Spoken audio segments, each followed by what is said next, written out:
All right, hey class. We're back with some more Photoshop. Just gonna start from where we left off last time. If this doesn't look familiar, you need to look at the other video for this week first. In this video, I'm going to talk about adding adjustments and making some changes to the overall look of the image. And then I'll also quickly review submitting the project, the blog post for this week. So what we want to do, as I mentioned in the previous video, our lizard and our scene are together. They look, pretty good, but the lizard is much brighter. The lighting is different. It's, it just is obviously different than the rest of the scene. So what we want to do is kind of play with the lighting, and then ultimately we're also going to add some effects. So the lighting, if we want the photo to look real, then what we want to do is play with the color and the lighting to try to bring the lizard more into the same color space as the background, because there's more background than there is lizard. But what I'll do towards the end is I'll add some non-photorealistic effects, and that way the lighting really won't matter as much as, sort of the effects that we add, the filters that we add over it. So let's go ahead and get started with that. Okay, so to find the adjustments panel, it's kind of behind me right now, so I'm going to hide myself for a little while. And I'm just going to drag up this color area.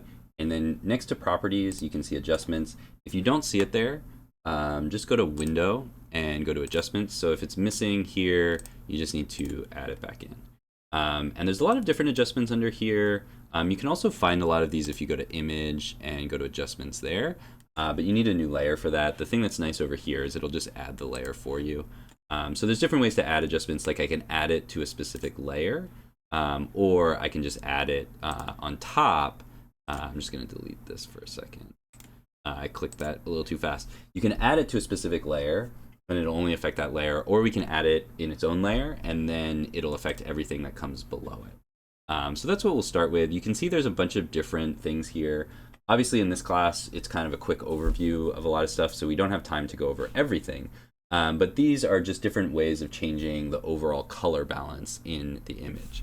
So I'll go over a couple of them, and we'll see that they work differently, and it might be more or less useful in this setting. What I want to do is I want to make the lizard kind of feel like it's in the same scene. So one obvious thing is that the lizard doesn't have a shadow, so we'll add that in a second. But right now, what we want to focus on is just the difference in the color and lighting of the lizard and the pigeon. It's not that bad. The lizard is kind of lit from the right.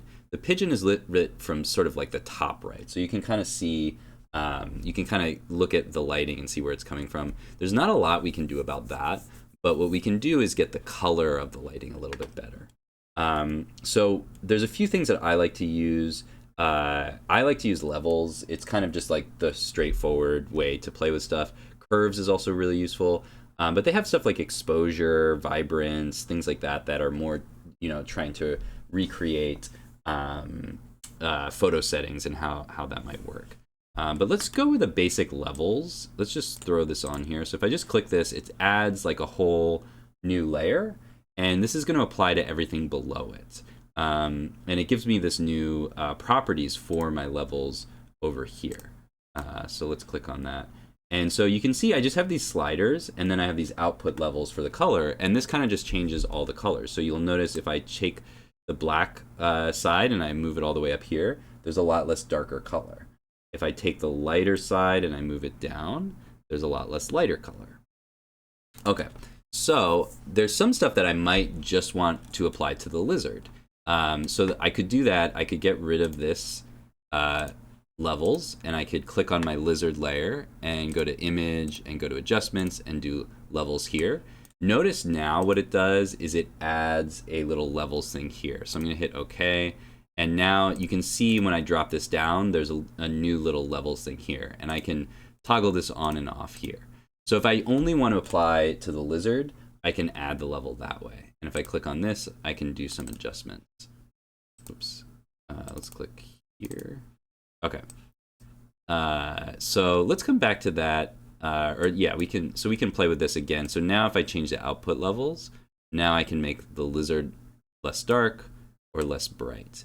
And you can see that you can kind of play around and just see how it looks in the actual thing. So you can see if I take a little bit of the brights out, it looks a little bit more natural. It looks like more like it's actually in the scene. So I may not have to do too much here. I can then, if I move these sliders, you know, I can kind of change these different things, and I can also go into specific channels. Like I can take out red or add red in. I can take out blue or add more blue. Those things I don't really want to do. So is there an option to reset? Yeah. Okay, so let's just pull off the brights a little bit. Or no, I want to do this on the RGB channel. So I'm just going to pull off on the brights a little bit here. That's a very subtle change, but it's already a little bit better. Let's then go into our curves. Curves is another thing where it kind of shows you the general diagram of what types of colors are in here. And then if we bring these up or down, we're going to see dark and light applied in different ways. And you can add little points to kind of play with the curves of the overall image.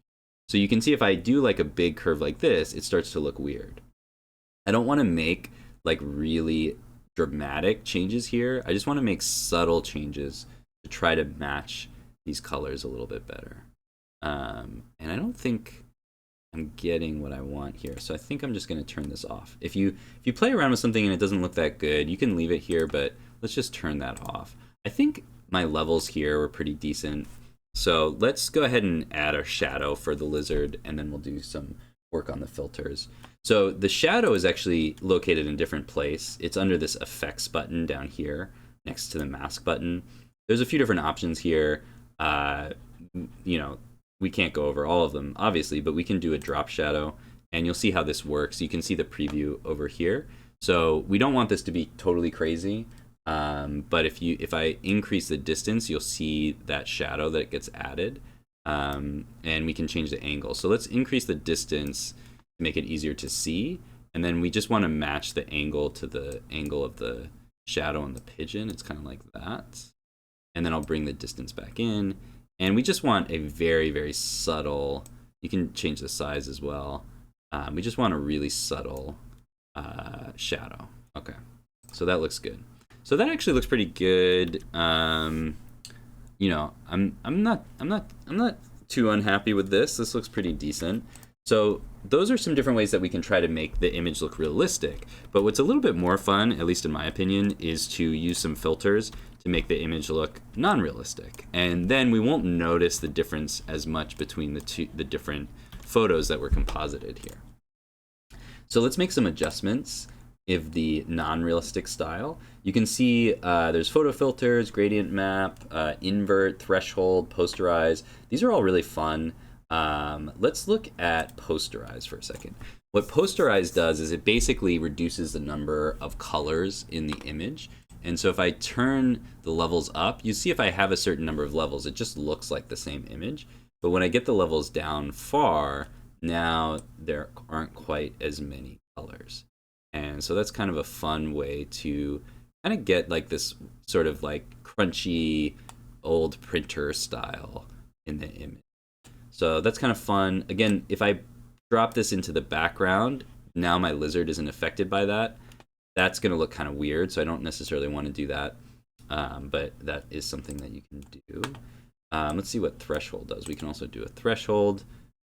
This kind of, this will just limit colors in terms of how dark or light they are. I don't know that I love this. Let's turn this off for now, or I'm just going to fully delete this one.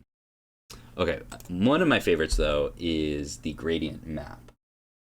So the gradient map, when we first add it, it just looks like it makes it black and white. But what's cool about the gradient map is you can add colors and it'll just match, it'll map different colors in the image to colors of our gradient map. So if I click on this gradient map, I can edit it. And there's a lot of presets as well for different things, like let's see, pastels. So there's some interesting presets here. That's a little too bright. That's kind of nice. Some of these are a little too bright for this image, but we can play with them obviously. Let's look at what's iridescent. Those are pretty light as well. Let's look at some basics. Oh, those are just gradients. What about some purples? Okay, these are a little bit brighter. This might be a little more fun. Okay, that's pretty nice. I like that. It's kind of vapor wavy. Let's see. Let's start with this vaporwave one and then see if we can make it a little more interesting. So hopefully you can see what's happening is that these two colors on either side of the gradient are getting mapped to every color in the image. And so if I move the blue closer, there's more blue and less purple, and then we get these like big sort of like blocks of blue. If I move this sort of like gradient slider, it kind of does the same thing, but it does it more over, it spreads it out a little bit more. So that little gradient slider is going to spread out the more blue. And then I can add new sliders by just clicking. And so I can add a slider in the middle if I want to just choose a color. If I choose like a crazy color, it's going to look kind of weird because now we kind of see the edges of the image. Let's zoom in a little bit. And since I've got that posterize on there too, let's turn that off for a second. I'm going to hit OK. I'm going to turn the posterize off for a second. You can see the posterize is taking some of the detail out of there. That's okay. Let's change this green to something that fits a little bit better. Maybe like a dark blue. That's kind of nice. Okay. And then, so now we're getting this really stylized look. You might like that, this kind of like crazy vaporwave look. You might think it looks too ridiculous. I think it's kind of cool. I'm just going to leave it for now. So yeah, those are just some examples. There's lots of filters. So if you look under adjustments, there's tons of filters. There's also presets you can play around with. There's also, if you go to filter, there's a lot of other filters here. If you want to do some really crazy stuff, go to stylize and go to tiles or different things. You can also go to blur, distort. There's a whole bunch of different stuff in here. So I really highly recommend trying other stuff besides what I've shown in the lesson. I'm just kind of showing you how to add and use these things, but it's good to kind of explore and see if you can find your own sort of unique look. Okay, I'm gonna add one more filter, and then we're gonna post this on the blog. So for this one, I want to add some grain. So I want to actually create some new stuff that's not part of the original image. So I'm gonna add another layer here. I'm gonna delete this curves layer just so we don't have to keep dealing with it. So I'm gonna add this layer, and I'm gonna put a gradient in here. So the gradient tool is over here. You can kind of just make a gradient anywhere in the scene. And so if I start to make this gradient, if I hold shift, it'll just be straight down. I can kind of change the gradient. I'm going to move this all the way up here. And then I can kind of change where the gradient sort of starts and ends. Let's move the white all the way to the bottom. And I'll push this up a little bit. Okay, so now I have this gradient. Okay. But obviously it's blocking everything behind it. And I also want to make this a little more interesting. I want to add some texture to this. So an easy way to add some texture is to go to filter and go to noise. And there's a few different types of noise. I'm just going to add regular noise. It's going to ask me to make it a smart object or rasterize. You want to make a smart object if you might change the gradient. You can rasterize if you're set with the gradient. I'm going to say smart object because I might want to change it. And then you can choose the amount of noise you want, and you can make it black and white if you want. So a lot of noise, it's going to look really crunchy, pixelated. Less noise, it'll look less crunchy, less pixelated. I want just like a little bit of noise, just a subtle little grain on top of the image. So I think like 5%. Okay. So the gradient plus the grain is going to look kind of interesting. I'm going to zoom in a little bit, and you'll see it just kind of adds this little grain to it. And then remember, we can use our blending in our layer. So if I do like overlay or soft or hard, one of these lights, there's some, that one's actually pretty crazy. That's kind of cool. So there's a lot of different ways that we can do this. I think either overlay or soft light. I think soft light is the best for this one. And then if I want to kind of reduce it a little bit, I can also just change the opacity. So it's just kind of a subtle little grain on top. So that looks pretty cool. That's starting to look pretty nice. And the nice thing is I can still edit my gradient. If I want to do that. Although now I'm stuck in gradient world. How do I get out of here? I think it told me how to get out of here, and I just didn't even bother to look. Let's just hit undo. Uh-oh. Okay, I got stuck. I'm going to pause for a second. Okay, whoops. I just didn't even notice that it just created another tab. So I'm just going to get rid of it, and there we are. Okay, so that looks a little bit better, I think. I'm not sure. Let's just stop there.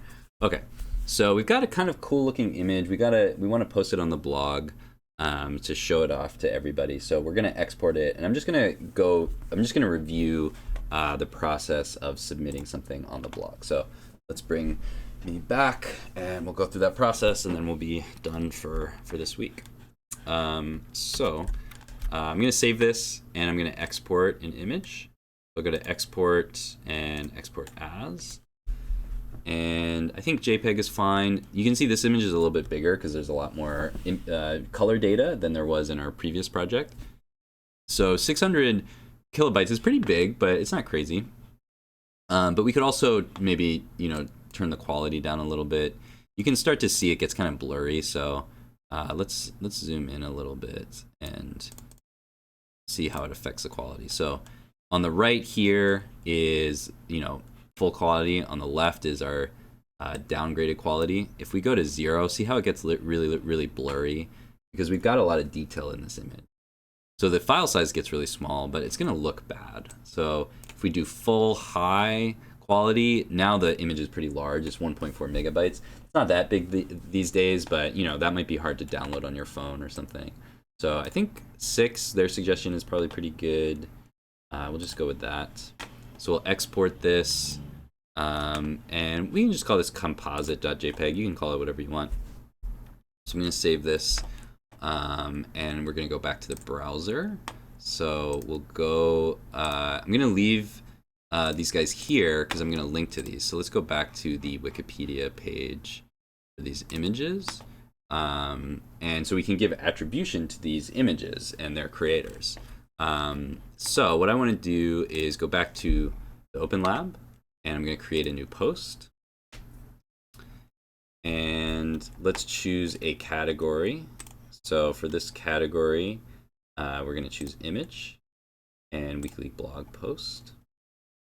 And so we'll call this my composite image. If you have a title for the image, feel free to use it here. And let's add in the image first. So I'm going to click plus and go to image. And you can drag and drop, or you can upload. I'm going to just find the image on my computer. Just drop it in there. Okay. And then let's talk a little bit about the inspiration for the image. So I composited together a scene of New York City with a pigeon. I thought the pigeon looked lonely, so I added a friend. Okay. Pretty, straightforward. Just explain what the inspiration behind the project was. Doesn't have to be super long. And so we can publish that. So we'll click publish twice. And then we can view the post, make sure it looks good. That looks pretty good. And then we'll just submit this on Brightspace along with our PSD. I'm going to go back for a moment. Or no, I don't need to go back. Sorry. Let's just grab this link here. I'm going to Control-C, copy. I'm going to go back to Brightspace, go into Learner View, and we'll go to Assignments, and we're going to go to Blog Post 2, due on February 2nd. So let's make sure that we've got everything. So we need a post. We did that. We need the exported media. We exported the media, and that's on the post. So you don't need to add that on Brightspace. We need to add the file, and we need to make sure our writing is good and that our link is done correctly. So let's put our link in here first. I'm going to hit Control V or Command V to paste the link, and then we're going to add the Photoshop file. So add file, upload, and just make sure you're adding the right one. So here's composite .psd. Just make sure that's the Photoshop file, not the image file. So if you're not sure, you may need to turn on file extensions. You can also see the Photoshop logo, but if you're not sure, let me know. We can go over it together. Anyway, we've got our Photoshop file. We're going to open and add. It's a pretty big file, 11 megabytes, not gigantic, but pretty big. And so let's submit that. And so that's it. That's it for this week. So obviously, you know, for this assignment, we need to do the compositing the way it's done in the lesson and add filters. You know, just take it from there. Add some images that you think are interesting, maybe contrasting, or maybe go well together. And yeah, just try to make something that you think looks interesting and cool. Okay, and yeah, that's it. I'll see you guys in the next video.